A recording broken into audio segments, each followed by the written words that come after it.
అయినటువంటి హుస్సేన్ అన్న గారు తన అమూల్యమైన వాక్యాలు అందించవలసిందిగా కోరుతున్నాను.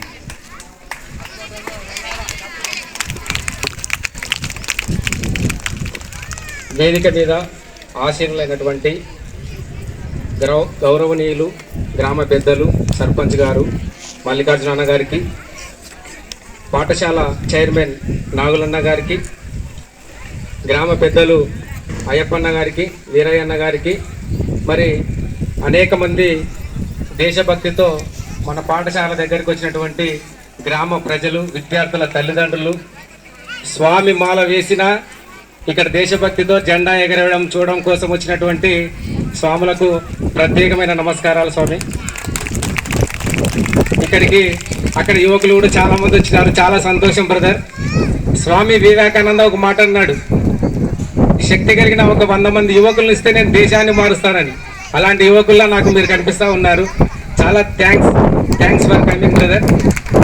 ఇలాంటి యూత్ పిల్లలు స్కూల్ కూడా పట్టించుకోవాలి, చాలా డెవలప్ అవుతాం, మన ఊరు కూడా డెవలప్ అవుతుంది. మరి నా తోటి ఉపాధ్యాయ బృందానికి, నా ప్రియతమ విద్యార్థులందరికీ 77వ గణతంత్ర దినోత్సవ శుభాకాంక్షలు. పిల్లలు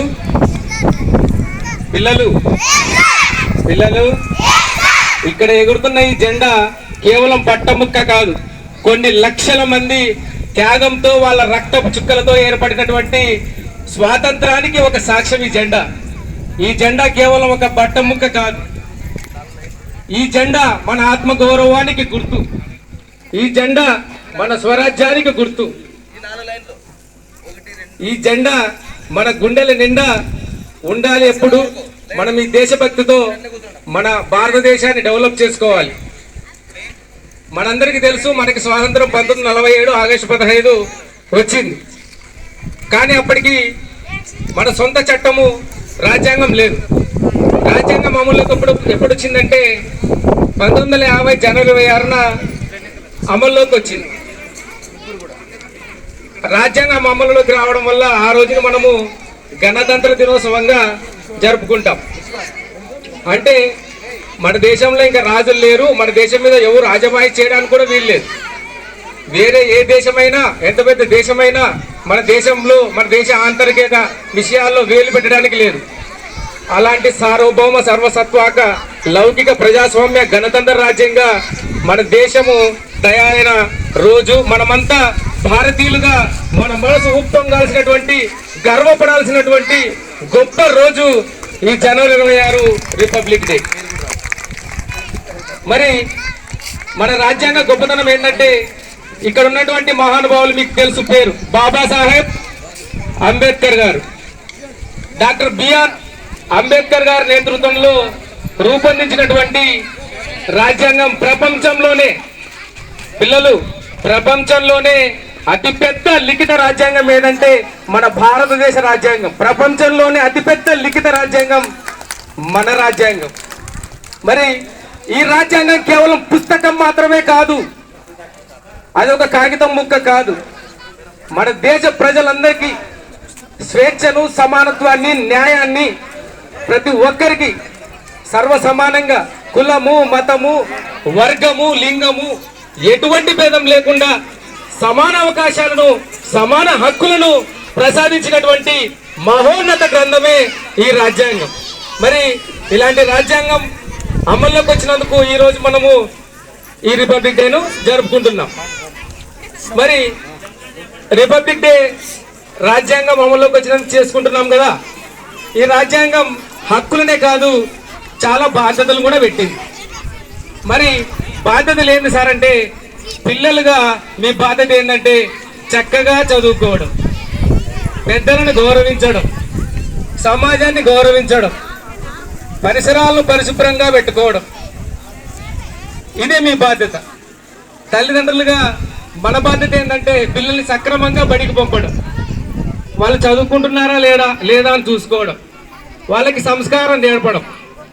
పిల్లలకు ఆస్తిపాస్తులు ఇచ్చినా ఇవ్వకపోయినా నష్టమే లేదు నా దృష్టిలో.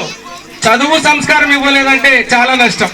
మీరెంత సంపాదించినా చదువు సంస్కారం లేకపోతే, నీ కొడుకు మంచోడు అనుకోండి, నిన్ను ఆస్తులు సంపాదించినావా నాన్న అని అడిగాడు. చేటోడు అనుకోండి, నువ్వెంత సంపాదించినా మిగల్చాడు. ఇది బాగా గుర్తుపెట్టుకోండి పెద్దలారా. నా దృష్టిలో ఊరికి గుడి ఎంత ముఖ్యమో బడి కూడా అంతే ముఖ్యమని నా అభిప్రాయం. ఒక ఊరు బాగుండాలంటే ఆ ఊర్లో బడి బాగుండాలి ఫస్ట్. ఆ ఊర్లో బడి బాగుంటే ఖచ్చితంగా ఆ ఊరు బాగుపడుతుంది. కాబట్టి మన పెద్దలందరూ బడిని చాలా బాగా పట్టించుకుంటారు.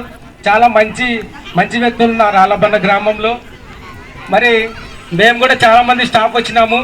మేము కూడా ప్రామిస్ చేస్తూ ఉన్నాం, మేము ఖచ్చితంగా మేము ఉన్నన్నాళ్ళు మీ పిల్లలకు 100కి 200% న్యాయం చేస్తామని ఈ సందర్భంగా మేము మా ఉపాధ్యాయ బృందం అందరి తరఫున మేము హామీ ఇస్తున్నామన్నా. మేము ఎంతైనా కష్టపడడానికి మేము సిద్ధమే. చాలా మంచి ఊరు ఇది. నేను చాలా సందర్భాల్లో చెప్తా ఉంటాను. చాలామంది పిల్లలు కూడా యూత్ పిల్లలు వచ్చినారు, చాలా సంతోషం. అప్పుడప్పుడు రండి, మాట్లాడండి, బడి బాగోగుల గురించి పట్టించుకోండి, మాట్లాడండి. మనకు ప్రైమరీ స్కూల్లో 4 తరగతి గదులే ఉన్నాయి. ఇంకొక తరగతి గది ఉంటే కనుక మనకు చాలా బాగుంటుంది. అదేవిధంగా పిల్లలు భోజనం చేసేటప్పుడు కూర్చోవడానికి వర్షాకాలం అయితే కనుక చాలా ఇబ్బంది, బురద ఉంటుంది, వరండాలో కూర్చోలేకపోతున్నారు. ఒక చిన్న రూమ్ లాంటిది ఇంకోటి ఉంటే కనుక మనకి చాలా బాగుంటుందని ఈ సందర్భంగా మీ దృష్టికి తీసుకొస్తున్నానన్నా. మరి చివరగా ఈ కార్యక్రమాన్ని ఇంత అట్టహాసంగా ఇంత ఘనంగా నిర్వహించడానికి సహకరించినటువంటి గ్రామ పెద్దలందరికీ, గ్రామ ప్రజలందరికీ, మా తోటి ఉపాధ్యాయ బృందాన్ని అందరికీ ధన్యవాదాలు తెలియజేసుకుంటూ ముగిస్తున్నాను. పిల్లలు నాతో పాటు గట్టి చెప్పండి, భారత్ మాతాకి, భారత్ మాతాకి, భారత్ మాతాకి, భారత్ మాతాకి, భారత్ మాతాకి జై Hind. Thank you. 1 and all. Thank you sir, thank you. చాలా అద్భుతంగా